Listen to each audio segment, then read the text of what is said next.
Olá, saudações a todos, bom dia para quem nos assiste agora, boa tarde, boa noite para quem eventualmente pega aí uma gravação.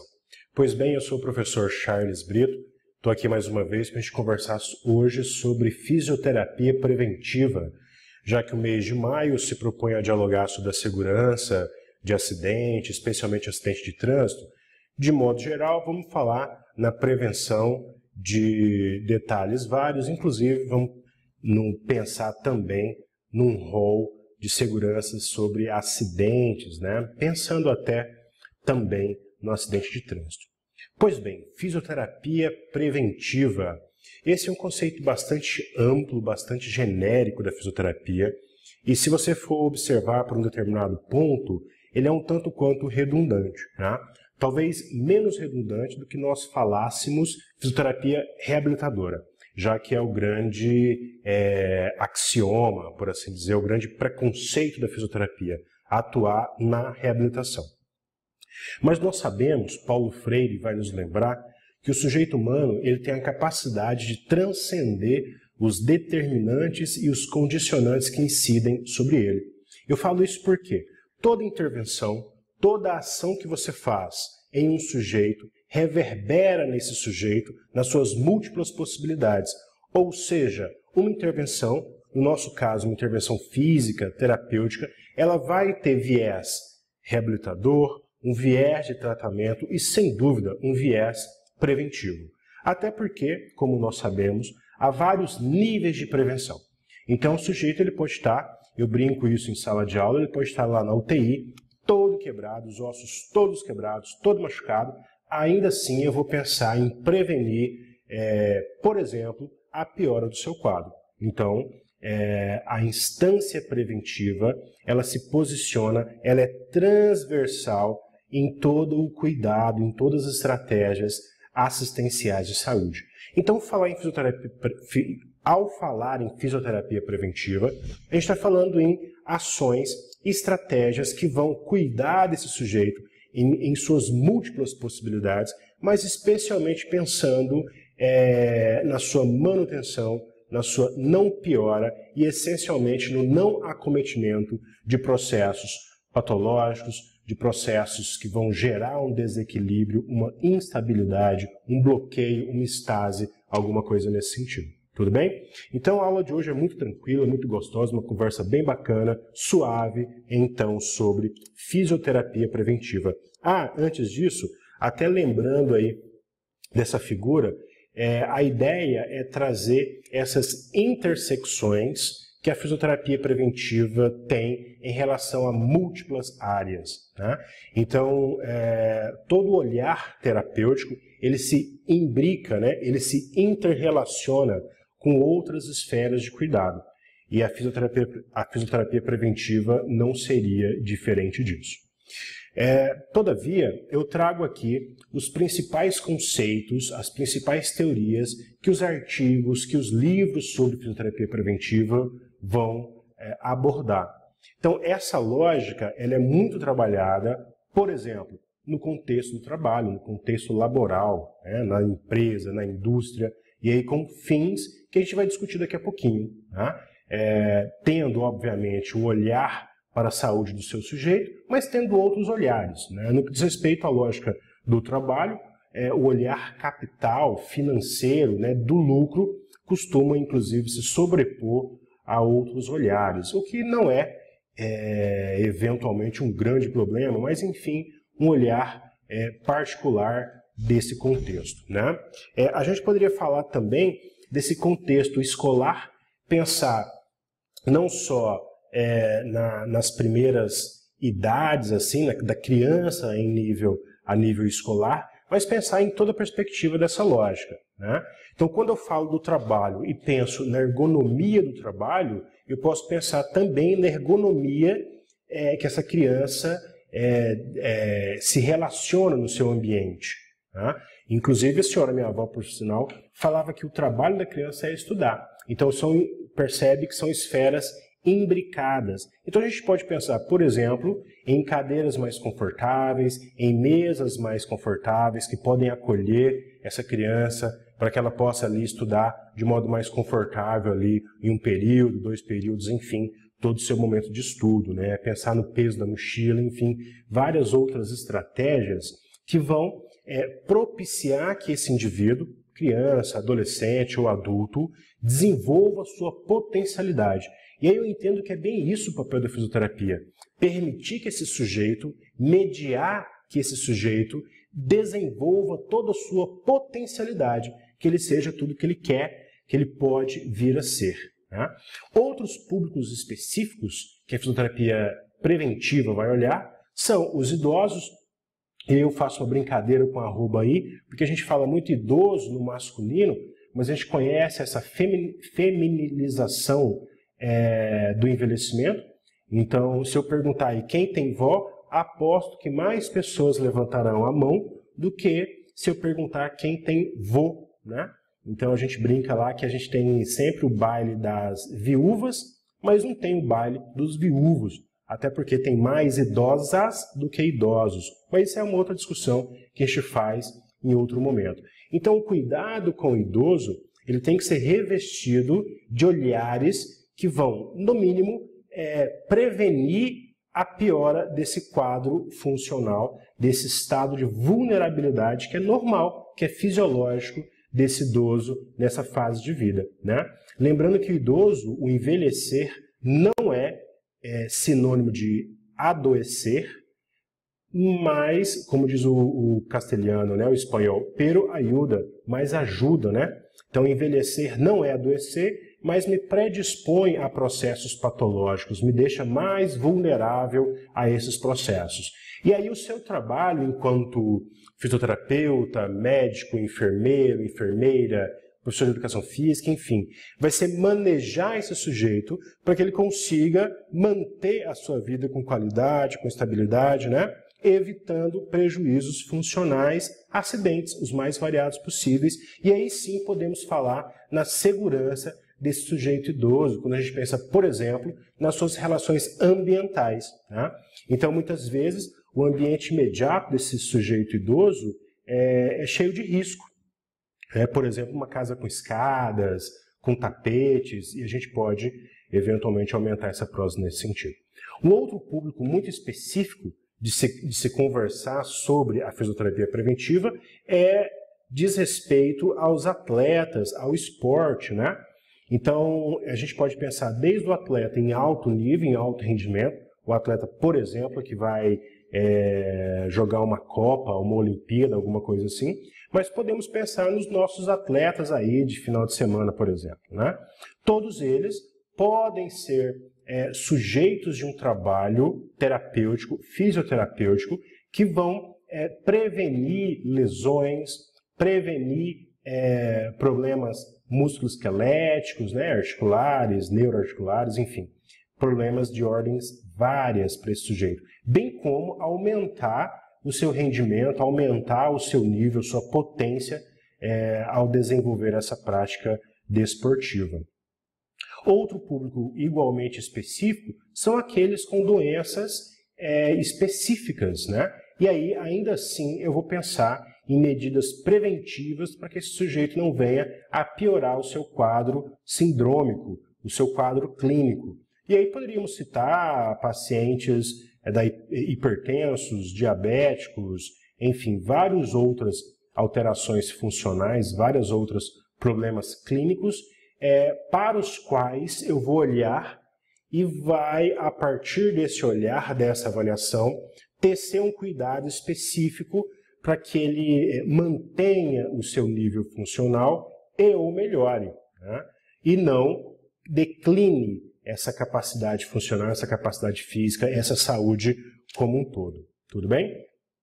E aí, a partir disso, a gente vai pensar em relação a alguns modelos teóricos que vão nos ajudar a entender essa trajetória, né?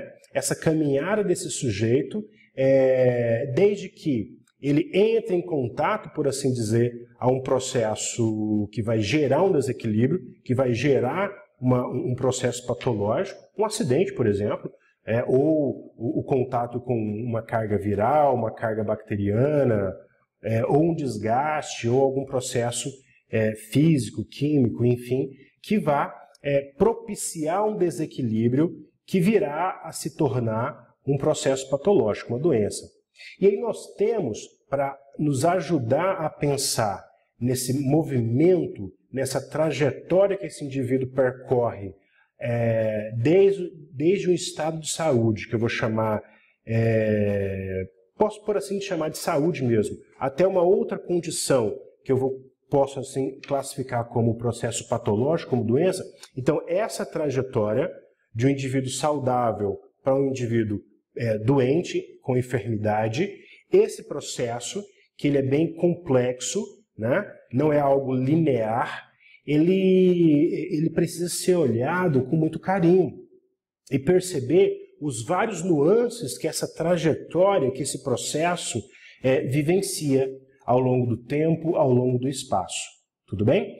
E aí nós temos, como eu já havia dito, alguns modelos teóricos que vão nos ajudar a entender como é que isso aconteceu. E mais do que isso, o pulo do gato qual é? Como é que eu posso intervir nessa trajetória, nesse caminho, para que esse sujeito venha a não piorar, a não desenvolver esse processo patológico, esse desequilíbrio, essa condição clínica desfavorável para a sua vida, para a sua qualidade de vida, para o seu estilo de vida, enfim, todas essas questões.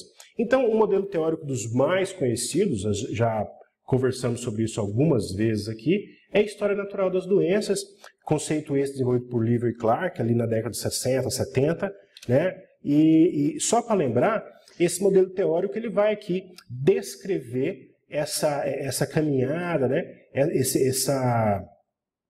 Esses processos que esse sujeito enfrenta ao longo da sua vida, né? Da sua trajetória de vida, até que ele venha a desenvolver uma fase clínica, um processo patológico, né? Vai desenvolver essa chamada patogênese, o início dessa doença. E aí a gente vai entender, por meio desse modelo teórico aqui, que a prevenção, ela se desdobra, ela transpassa em vários níveis, né? Então eu posso pensar lá na atenção básica, lá na atenção primária, num nível de prevenção mais suave, já que esse indivíduo que é susceptível a um agravo não veio a entrar em contato com esse processo patológico, ou seja, não entrou em contato com essa carga viral, não entrou em contato com essa carga bacteriológica, não teve um acidente que, por sinal, lesou os seus tecidos, enfim. Até esse momento, eu tenho uma série de medidas terapêuticas de cuidado em saúde que vão atuar na prevenção. Classicamente, nós chamamos isso de promoção da saúde, de proteção específica, enfim. E aí temos medidas as mais variadas possíveis. Muitas vezes, as mesmas ações que são trabalhadas em outros níveis. Por exemplo, na prevenção secundária, na prevenção terciária, né? O que vai diferir um momento terapêutico do outro é a frequência, a intensidade, o tempo, o olhar que eu lanço para esse paciente em relação a essa terapêutica, com fins a impedir o desenvolvimento desse processo patológico, né? A grande ideia é impedir, de fato, o desenvolvimento dessa doença e permitir uma vida mais longa, com autonomia, com estabilidade, né? É um pouco disso. Voltando aqui, conhecer a história da doença, ele é muito importante, né? A gente vai lá nas nossas fichas de avaliação, falar inclusive da história da moléstia pregressa, da história da moléstia atual, perceber como é que esse sujeito vivenciou esse quadro sindrômico e como é que ele está hoje, né? Mas, igualmente importante, é conhecer a biografia desse sujeito, a sua história de vida, a sua história clínica, né? E perceber como é que é o seu ambiente, como é que é o seu meio social, as suas relações, né? A partir desse conhecimento, a gente tem condição de oferecer de modo mais competente estratégias de cuidado para a manutenção da saúde e a prevenção de doenças para esse sujeito, né? Por exemplo, se um sujeito tem uma aversão à água, por exemplo, você não vai sugerir para ele um processo terapêutico ligado à hidroterapia, à hidroginástica, por exemplo. É um exemplo bem bobo, mas vai elucidar a importância de conhecer o histórico desse sujeito, de conhecer um pouquinho daquilo que compõe a sua vida, as suas relações, de fato a sua história. E para isso, muitas vezes, a gente esquece de questões muito simples do processo terapêutico, né? Que é uma boa e velha conversa, uma anamnese mais tranquila, né? Chegar, e aí, dona Maria, como é que a senhora está? Né? Conta um pouquinho da sua história, o que te trouxe aqui, como é que foi esse processo, enfim. Um outro modelo teórico que nos ajuda a entender isso aí são os itinerários terapêuticos, ou seja, como é que é a trajetória desse sujeito em busca do cuidado para que ele dê conta desse enfrentamento no que diz respeito à sua saúde. Então, muitas vezes, essa dona Maria, esse senhor João, por exemplo, ele vai dizer ali que a priori procurou um familiar, né, sua mãe, por exemplo, a gente sempre costuma procurar primeiro a mãe para quem tem ainda, né? Depois foi numa farmácia, tomou um remédio, depois foi, não sei, numa raizeira, numa benzedeira, depois foi no médico, depois foi, né, num terapeuta, num acupunturista, enfim. E aí a gente vai entender qual é o percurso que esse sujeito transitou para cuidar da sua saúde, para cuidar dessas suas relações no que diz respeito à sua enfermidade. Né? Então, a partir do momento que eu conheço essa trajetória, essa história da doença, que eu sei como é que é o contexto de vida desse sujeito, e eu sei como é que ele transitou pelo sistema de saúde para se tratar, para se cuidar, a partir desse conhecimento fica mais fácil eu entender as relações e os processos com os quais eu vou utilizar para o seu cuidado, para o seu tratamento. Então, é uma dinâmica recursiva, né? Então, a gente vai lá na prática, na ação concreta, teoriza sobre ela e retorna nessa prática aqui, nesse contexto de cuidado, me perdoem, customizado. Já que a prática de cuidado nossa, ela vai ser voltada para esse sujeito, especificamente para ele, nesse momento histórico. Falamos então da história natural das doenças e vamos lembrar um pouquinho desse itinerário terapêutico aqui, lembrando, conhecendo a importância de se reconhecer essas vias, esses canais de cuidado, né? E que eu perceba esse espaço, esse tempo, né? Até porque o desconhecimento dessas relações como um todo pode contribuir para o fracasso terapêutico, que é tudo o que a gente não quer. E aí, a partir dessa lógica, se apresenta para nós aí um desafio, um problema. Né? E qual é?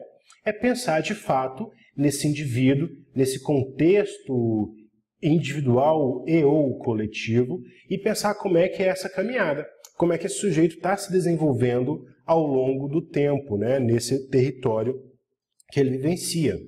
Devemos entender que esse sujeito ele é singular, ele tem a sua peculiaridade, né? Não só no que diz respeito à sua idade, ao seu gênero, enfim, a outras questões ocupacionais, enfim, que dizem respeito a ele, mas pensar ele enquanto um indivíduo especial, um indivíduo único, que é singular, mas é também plural, é complexo, e nele vai intervir, nele vai incidir uma miríade de possibilidades que vão, ora, ajudar, ora, atrapalhar esse processo de cuidado.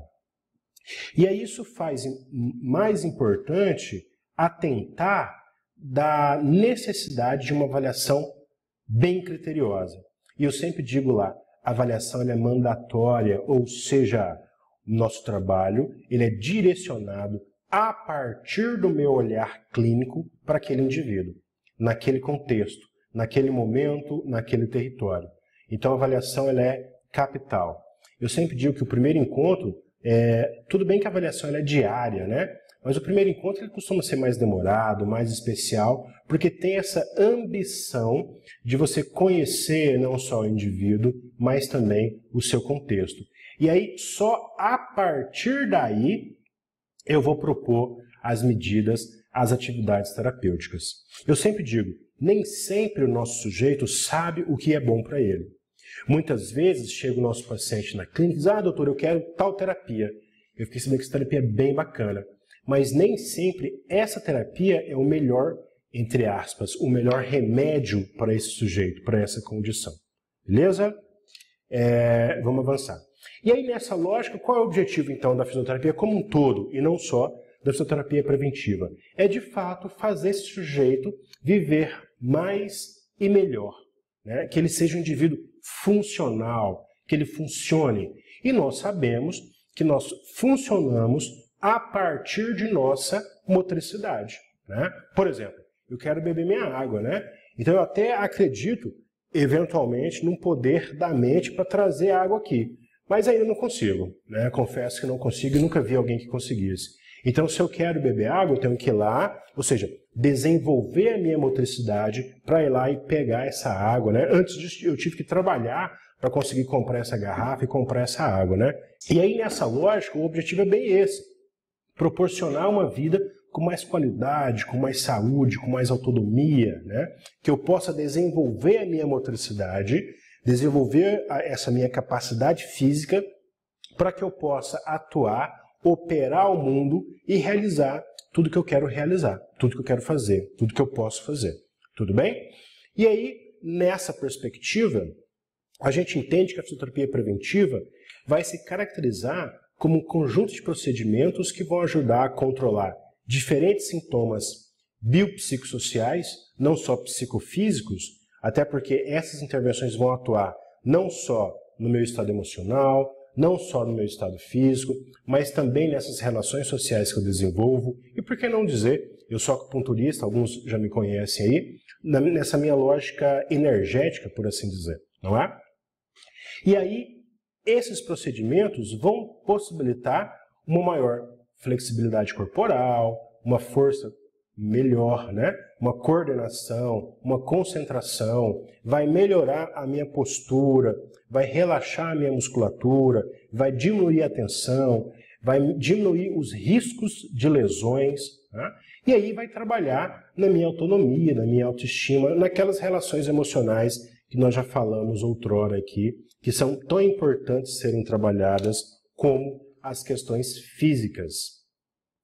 Pois bem, nessa lógica, nesse campo de estudo, a fisioterapia preventiva, ela se relaciona, ela se mescla, ela se interconecta com outras políticas e outros princípios. Por exemplo, a política de educação e saúde, ela é altamente imbricada à fisioterapia preventiva, tal qual a promoção da saúde e a vigilância em saúde, para não falar de outras estratégias, para outras metodologias, né? Mas essas aqui são diretamente relacionadas ao cuidado terapêutico, ao cuidado preventivo, né? À manutenção e à melhora da saúde de indivíduos e coletivos, né? Na fisioterapia, esse olhar ele se desdobra ali na cinesioterapia profilática, em cuidados educativos quanto à postura. Por exemplo, a gente tem há uma teoria sobre a chamada escola da postura, é uma teoria muito bacana, desenvolvida inclusive fora do Brasil, mas aqui no Brasil já temos largamente empregado esse conceito, que vai cuidar essencialmente dessa nossa biomecânica, né, dessa nossa postura, para que a gente venha a não desenvolver esses processos patológicos, esses machucados, esses desconfortos aí, que muitas vezes o trabalho nos causa, a escola nos possibilita aí sentir esses desconfortos aí, tudo bem? E aí a análise ergonômica, sobretudo na dinâmica do trabalho, é muito, muito difundida. Olha só, razões para investir na fisioterapia preventiva. Ela vai amenizar as dores comuns aí do dia a dia, até porque o trabalho físico, a cinesioterapia por si só, ela já tem esse benefício, esse papel, né, dessa relação, vou aqui abrir algumas aspas aí, analgésica, né, de acalentar, abrandar as minhas dores, modular ali no meu sistema nervoso aí, como é que é essa percepção dolorosa. Esse cuidado vai também prevenir lesões, melhorar o condicionamento físico e melhorar a postura, já falamos um pouco sobre isso. Vai melhorar o funcionamento dos órgãos, das vísceras, auxiliar no combate de diversas patologias, como, por exemplo, doenças cardiovasculares e respiratórias. Já citei o programa do Hiperdia aqui em algumas outras aulas, e aí, por exemplo, falar do paciente hipertenso, né? É um paciente altamente susceptível, altamente bem-vindo ao nosso trabalho da fisioterapia preventiva. Até porque um bom cuidado terapêutico pode eventualmente minimizar os desconfortos, os desequilíbrios gerados por esse quadro sindrômico. E aí, quem sabe, em uma conversa com a equipe multiprofissional, com um colega médico, com um colega farmacêutico, por exemplo, a gente consiga modular ali, diminuir, por exemplo, o uso de medicamentos, o uso de intervenções mais iatrogênicas para esse sujeito, tá? E aí manter um tratamento mais conservador, mais tranquilo, mais natural, mais suave para esse indivíduo, tá? Tudo que a gente precisa, tudo que a gente quer. E aí a gente entende que a fisioterapia, nessa lógica, ela passa a contribuir de modo significativo para a minha qualidade de vida, né? Intervindo aí, impactando no meu equilíbrio psicossocial e na minha capacidade funcional como um todo. Como eu já havia dito, esse sujeito, a partir desse trabalho físico, a partir dessa vida mais autônoma, consegue viver de modo mais equânime. E a ideia é, de fato, viver mais e melhor. Bem, no que diz respeito à saúde pública, nós temos alguns temas que os livros nos colocam como sugestão. Eu nem diria sugestão, como obrigatório que seja trabalhado por nós, profissionais da saúde, não só o fisioterapeuta. Até porque há áreas aqui que o fisioterapeuta não vai ter tanta competência, tanto tempo de intervir nessas questões. Mas, por exemplo, há a necessidade de dialogar sobre. E aí a gente pode pensar isso aqui a partir de um trabalho não só na clínica, não só em ambiente terciário, como por exemplo um hospital, um centro de reabilitação, mas pensar lá na atenção básica, né? Lá na atenção primária à saúde, e pensar esse diálogo numa unidade básica de saúde ou principalmente no que diz respeito a uma visita domiciliar. E aí a gente vai pensar, por exemplo, em noções de higiene. Eu sempre digo em aula que higiene é algo complexo de se dialogar, né? Até porque o que é essencial, o que é básico para um, pode não ser para outro. E aí, daí, a necessidade de conversarmos sobre a importância de algumas questões para a manutenção da nossa saúde, de um estado de vida mais digno, né? Com mais qualidade. Vamos pensar também aí a importância de conversar sobre doenças sexualmente transmissíveis, os agravos que essas doenças podem ter. E aí isso aqui se torna cada vez mais necessário, por exemplo, quando a gente vai atuar ali na fisioterapia uroginecológica, né? Trabalhar com a sexualidade humana, por exemplo. E aí há índices que vão nos afirmar que, por exemplo, o número de doenças sexualmente transmissíveis tem aumentado, inclusive da população idosa, que é um dos grandes públicos para o nosso trabalho com a uroginecológica, né? Até porque alguns idosos vão ter dificuldades aí do seu aparelho urinário, como, por exemplo, incontinência, e aí possivelmente pode vir a ter dificuldades aí com a sua vida sexual, né? Dificuldade essa que a gente pode contribuir de forma natural, tranquila, com exercícios, mas com o advento aí do desenvolvimento da farmacologia, uns remedinhos, como por exemplo o Viagra, né, vai tornar esse sujeito idoso ativo sexualmente, E aí ele que tem uma cultura, uma história de vida, que, por exemplo, não fazia uso da camisinha, vai persistir nessa vida, né? E aí, nessa lógica, esse idoso pode vir a contrair alguma doença sexualmente transmissível. Ou seja, eu estou ressaltando aqui a importância de nós abrirmos esse diálogo. Então, a gente vai estar aqui no campo dos processos, das estratégias de educação e saúde, e aí a gente pode e deve conversar sobre tudo. Tá? Outro campo muito importante de se falar é a saúde materno-infantil. Pensar não só nessa mãe, com as várias questões que ela vai vir a desenvolver, ou pode vir a desenvolver, como também no cuidado com essa criança. Falar da amamentação, falar, por exemplo, do trabalho que essa mãe tem que realizar. Já que nós falamos ali, agora há pouco, da vida sexual, pensar, por exemplo, dos músculos do assoalho pélvico. Aula, inclusive, que a gente já deu aqui, muito interessante. Recomendo fortemente que você veja, caso você não tenha visto. E essa mãe, tendo ela um parto normal ou não, natural ou não, pode vir a trabalhar ali o seu períneo, enfim, essa musculatura como um todo, para que ela possa, o quão antes, restabelecer o seu quadro de saúde e a sua potencialidade que é natural dela. Né?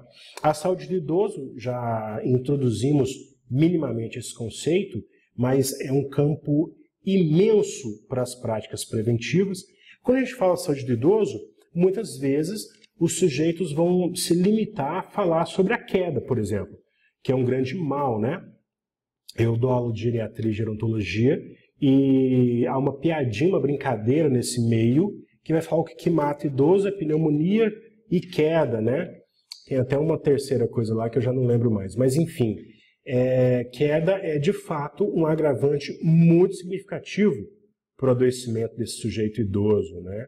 Que vai torná-lo vulnerável, predisposto a outros agravos, iniciando aí pós-queda com a chamada síndrome da imobilidade, a partir da qual os problemas são inúmeros. Outros conceitos interessantes a serem trabalhados dizem respeito à saúde escolar, à saúde bucal, né? E agora, muito na moda, muito necessário falarmos sobre isso, as chamadas doenças infecto-contagiosas, né? A cólera já um tanto quanto apagada, né? Um tanto quanto esquecida, mas nossa sociedade, infelizmente, vez ou outra, permite que doenças já esquecidas voltem aí, né? Diga-se por passagem, a não vacinação e alguns processos patológicos estão retornando aí, que já deveriam estar extintos das nossas vidas, por assim dizer. Presentes só nos nossos livros, de preferência nos nossos livros de história. Mas enfim, enquanto exemplo de doença infecto-contagiosa, a gente pode citar a cólera, a dengue, que está aí, infelizmente, cada vez mais e mais ativa, e aí uma série de verminoses, quadros gripais, resfriados como um todo, né? E aí, fatalmente, falar dessa condição pandêmica que a gente ainda vivencia, que diz respeito ao Covid, tá? Ou seja, ali são campos teóricos que merecem um olhar preventivo, essencialmente, para um cuidado com qualidade, que a gente possa, de fato, atuar ali nessa assistência à saúde da melhor forma possível, né? Cuidando desses indivíduos e desses coletivos. E aí você pode perguntar aí, mas então, quem precisa fazer fisioterapia preventiva? E eu vou dizer o seguinte, muitos dos meus pacientes idosos perguntam assim, doutor, eu preciso fazer fisioterapia o resto da vida? Eu digo, não, em hipótese alguma, fisioterapia não. Você tem que cuidar de você, né? O que é super necessário é que você, se você gostar de você, claro, né? Cuidar da sua saúde. Agora, como que você cuida da sua saúde, aí já é com você. Se você tiver uma autonomia, for empoderado o suficiente para você se autocuidar, poxa, maravilha. Não precisa de muitos cuidados externos, alguns cuidados eventuais, pontuais, né? Agora, bem verdade é que, se você tiver alguém ali do seu lado para te assistir, para te estimular, para te ajudar, Poxa, muito melhor, né? Muito melhor, sejamos francos, né? Igual a atividade física, né? Quando você tem um professor do seu lado para te orientar, você pega e faz a série de exercícios como um todo, né? Quando você está lá sozinho, você acaba deixando aí algumas séries de exercício, acaba esquecendo da academia, indo eventualmente comer um salgadinho, né? Tomar uma cerveja aí. Mas enfim. E aí, nessa pergunta aí sobre a necessidade de se fazer a fisioterapia preventiva, a gente entende que o trabalho terapêutico, ele visa atender às necessidades de cada sujeito, pensando aí nas suas limitações e nas suas necessidades. A partir dessas limitações e dessas necessidades, eu vou orientar esse trabalho para esse sujeito, seja ele de qualquer idade, correto? Então, quem precisa fazer fisioterapia preventiva? Todo mundo, todo mundo. Inclusive, eu percebo agora que eu pensei, mas não coloquei no slide. E aí, eu tenho conversado já há algum tempo sobre um conceito, não existe. Talvez você não encontre ele em nenhum livro, né? Mas a ideia é copie, né? E desenvolva essa teoria. Eu chamo de poupança funcional. O que seria uma poupança funcional? Você tem que investir na sua saúde, na sua capacidade física, desde sempre.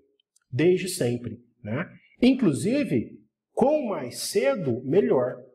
Então você vai investir no seu envelhecimento quando você é criança, quando você é jovem, quando você é adolescente, quando você é um jovem adulto, percebe? Tal qual a dinâmica financeira. Você vai pensar na sua aposentadoria quando você estiver com 60 anos, né? Para quem vai aposentar, a gente sabe a dificuldade hoje em dia para aposentar, né? Mas enfim. Então você tem que pensar na sua aposentadoria nessa perspectiva financeira lá atrás. E aí você vai pensar na sua aposentadoria física, quando você para de trabalhar e quer só relaxar, você tem que pensar em curtir isso igualmente lá atrás, preparando a sua condição física para esse processo. Por exemplo, você sabe que quando você aposentar, você vai ganhar uma quantidade menor de dinheiro e vai gastar mais, não é verdade? A mesma coisa vai ser verdade com a sua capacidade física, com a sua musculatura, com os seus ossos. Então, quando eu envelhecer, eu vou perder massa óssea. É normal, chamamos isso de osteopenia. Eu vou perder massa muscular. É normal, eu vou chamar isso de sarcopenia. Já que eu vou perder, o que eu preciso fazer? Ganhar o máximo possível para ter um número muito grande, uma massa óssea bem interessante. Para quando eu começar a perder, o gráfico começar a cair, eu vou sentir falta dessa massa óssea lá na frente, percebe? Então é bem isso. Quando eu faço, eu devo investir no meu cuidado físico, desde sempre, tão logo quanto possível. Quem precisa fazer esse cuidado? Todos. Quem se ama, quem se cuida, quem se gosta, percebe? E aí a gente vai entender que, enquanto alguns atletas, por exemplo, vão buscar esse cuidado para melhorar a sua performance, por exemplo, outros idosos, por exemplo, vão buscar isso para fortalecer sua musculatura, para viver mais, buscando aí a longevidade. Ou seja, cada um tem um olhar para esse cuidado, para esse trabalho. Cada um tem uma justificativa para esse trabalho. E a grande ideia é, acha a sua e corre atrás. A necessidade é que a gente se movimente, corra atrás, invista nisso, nesse cuidado, né? E aí o tratamento ele vai consistir em sessões de relaxamento, de alongamento, de fortalecimento, exercícios de coordenação, de equilíbrio, de propriocepção, para que eu cuide não só da minha condição corporal, mas também da minha condição emocional e da minha condição social. E aí a ideia qual é? Sempre promover qualidade de vida, promover uma disposição para a dinâmica da vida, para o dia a dia, né? Como eu já havia dito, para que eu possa funcionar mais e melhor. Tudo bem? Nas empresas, o olhar para a fisioterapia do trabalho está ligado muito à redução de incidências e faltas no trabalho, né? A melhoria da saúde desses colaboradores, o aumento da produtividade, a ajuda a prevenir doenças emocionais, os quadros aí de ansiedade, de estresse, de depressão, ajuda a prevenir lesões relacionados ao ambiente de trabalho, como a lesões por esforço repetitivo, a nossa popular LER, ou os distúrbios osteomusculares relacionados ao trabalho, que são as DORTs, né?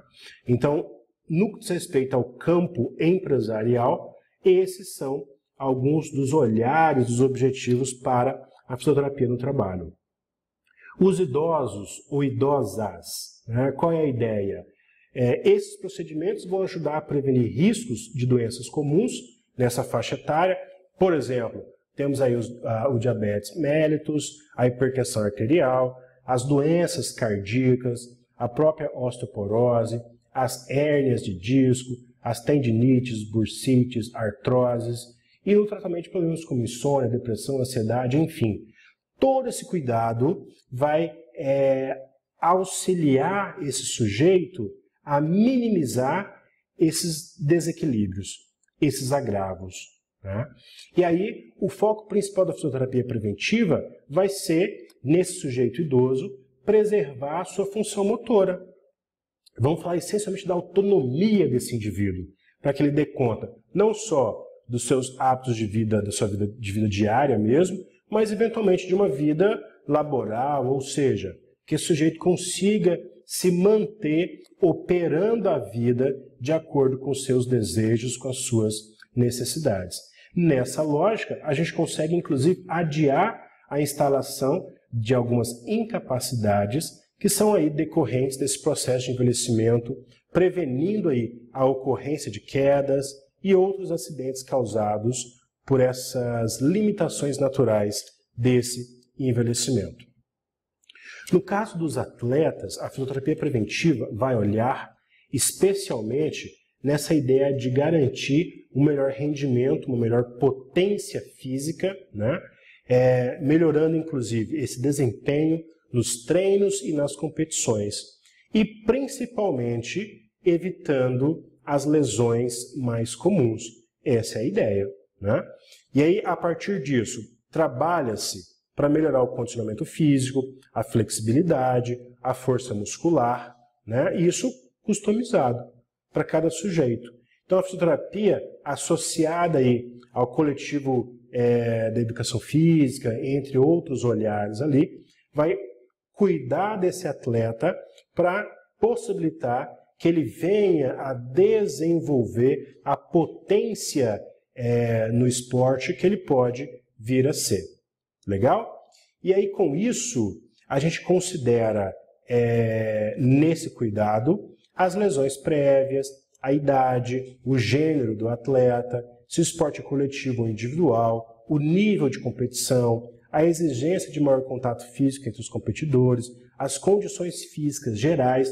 Então, todos esses olhares são necessários para eu customizar as práticas de cuidado na fisioterapia preventiva. E quais são essas práticas de cuidado? Todas que a fisioterapia lança mão. Essencialmente ali as práticas da cinesioterapia, as práticas de educação e orientação em saúde, né? As terapias manuais, enfim, possibilidades inúmeras que a fisioterapia tem de olhar para esse sujeito e prevenir os agravos que podem vir a acometer esse sujeito ao longo de sua vida, da sua trajetória. Tudo bem? E aí, pois bem, o que a gente ganha com isso, né? Então a ideia qual é? Aumentar o condicionamento físico, promover uma maior consciência corporal. Isso é uma grande sacada. Eu poderia aqui falar horas sobre esse trabalho de consciência corporal. Até porque quem se conhece, quem se percebe, consegue operar o mundo com mais competência. Concorda comigo? Então, eu sempre digo lá, toda atividade física, exercício físico, toda terapia, a massoterapia, vulgo massagem, enfim, todas essas práticas, elas nos permitem esse olhar para dentro, essa consciência corporal. E à medida que eu me conheço, eu sei manejar melhor essas relações. Isso é muito interessante e é um bônus maravilhoso do trabalho físico. Tá? Alguns outros ganhos dizem respeito a reduzir o risco de lesões, fraturas, machucados os mais variados possíveis, melhorar a postura, ativar esse aparelho circulatório, sanguíneo e linfático, melhorar a função cardiorrespiratória Então, muitas vezes associado a esse condicionamento físico, né? Esse endurance, essa resistência à fadiga, né? Reduzir o estresse e o cansaço. Estresse a gente vive numa sociedade do estresse, então essa dinâmica de trabalho físico vai auxiliar, né, de modo que a gente fique mais resiliente a esses agravos aí emocionais, e aí com isso vai aumentar a minha autoconfiança, a minha autoestima, né, essa consciência do meu corpo e essa consciência de que eu posso, de que eu mereço e vou intervir no mundo, vou operar o mundo como eu quero, como eu necessito. Bem, as atuações dizem respeito à ergonomia, às relações desse sujeito com o seu espaço, com o seu ambiente imediato, né? O tamanho da cadeira, da mesa, a tela, por exemplo, né? Para que eu não fique, eventualmente, com uma postura que vá ocasionar um desconforto no futuro próximo. Essa chamada antropometria, né? Essa relação do homem, das medidas do sujeito humano para com o seu espaço. Muitas vezes, a gente tenta adaptar o sujeito a esse espaço, o que é totalmente inviável, é ilógico, né? A ideia é adaptar esse espaço para o sujeito humano. E a partir disso nós temos, por exemplo, intervenções no que diz respeito à biomecânica corporal, à postura. Temos aí o exemplo da escola de postura, que são intervenções não só práticas, mas também educativas, orientações que vão possibilitar com que esse sujeito consiga manter ali o seu equilíbrio postural, por assim dizer, não se machuque com essas atividades do dia a dia, né? Temos também aí exercícios na dinâmica do trabalho, como a ginástica laboral, o exercício do trabalho, né? Bem como exercícios que eu posso aqui citar de modo amplo, como ginástica terapêutica. E a gente pode citar, por exemplo, o Tai Chi Chuan, o Liang Kun, que são práticas chinesas, a yoga, uma prática indiana, pilates, né, que são atividades que vão melhorar a minha vida como um todo, né? Eles saem da sua especificidade pura e simplesmente de uma prática física que vai cuidar do meu fortalecimento, da minha flexibilidade, mas vai repercutir na minha vida como um todo, tá? Quem faz de fato uma atividade física, sem dúvida, já sentiu os efeitos na sua dinâmica como um todo. E olha só, como é que a fisioterapia preventiva vai atuar a partir desses olhares? Ela vai focar, por exemplo, no imobilismo, ou seja, aquele sujeito mais sedentário, né? Então vamos, entre aspas, lutar contra essa chamada síndrome do imobilismo. Vai também cuidar de períodos pré e pós-cirurgia. A gente sabe que a condição que o sujeito tem antes do processo cirúrgico vai determinar a sua evolução. Então é muito inteligente preparar o sujeito para essa cirurgia, tornando-o mais apto, mais capaz. Vamos falar também do estresse, da hipertensão arterial sistêmica, que já foi dito, o diabetes mellitus, as artropatias sistêmicas, né, as doenças reumáticas, pensar nos pacientes amputados e, sem dúvida, como eu já havia dito, naquele coletivo do esporte, por exemplo, nos atletas, né? Então, a gente vai atuar largamente nessas condições, nesses processos, nesses quadros sindrômicos, para dar conta não só desse problema como um todo, mas das múltiplas relações que cada um item desse vai repercutir na vida do meu indivíduo. Pois bem, já para finalizar, a gente entende que a fisioterapia ela tem o objetivo essencial na lógica de preparar esses indivíduos e esses coletivos para que eles possam viver mais e melhor. E aí, com isso, diminuindo a susceptibilidade, quase que eu engasgo aqui, e a vulnerabilidade a esses agravos externos. Esse, então, é um pouco do olhar da fisioterapia para esse sujeito nesse momento histórico, nesse processo de vida. Tudo bem? Fico aqui, estou disponível aí para perguntas, para algumas questões. A ideia foi abrir esse conceito para questões bem gerais, bem amplas, e a partir dessas questões a gente consiga refletir sobre os nossos problemas mais comuns e, a partir disso, intervir com práticas específicas para esse cuidado. Tudo bem? Até porque, como diz o ditado, mais vale prevenir do que remediar. Saúde e paz a todos. Estou aí disponível para questões, bem como nas nossas teleconsultorias aí para as orientações gerais sobre esses e outros temas da fisioterapia. Um fraterno abraço.